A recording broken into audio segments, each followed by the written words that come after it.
Magandang umaga mga igan, 8 bahay na sunog sa barangay Maybunga sa Pasig City. 2 anggulo ang tinitingnan ng mga investigador na posibleng pinagmula ng apoy. At may live report si Dante Perelio. Dante!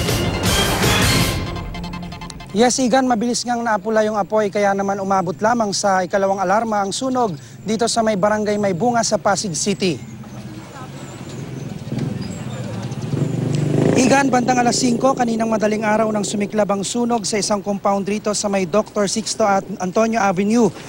Dalawang dahilan, Igan, ang sinasabing pinagmula ng sunog. Yung una, ayon sa isang pamilyang ating nakausap, bago raw magsimula ang sunog, ay nakita nilang umusok ang isang air conditioning unit ng kanilang kapitbahay at ilang saglit pang araw ay bigla na lamang daw itong sumabog.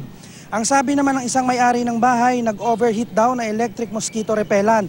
Pero patuloy pa itong iniimbestigahan ng BFP at kung ano nga ang tunay na dahilan ng sunog na mabilis na kumalat dahil gawa sa light materials at magkakadikit ang mga bahay na karamihan ay mga paupahan raw. Sa ngayon, Igan, ay idineklarang fire out na ang sunog. Wala namang naitalang nasugatan sa insidente pero tinatayang nasa 8 bahay ang natupok sa sunog. Pansamantala munang makikituloy sa kanilang mga kaanak ang may 16 na pamilyang naapektuhan sa sunog. At yan ang unang balita mula pa rin dito sa Pasig City. Balik sa iyo, Igan. Maraming salamat, Dante Perelio.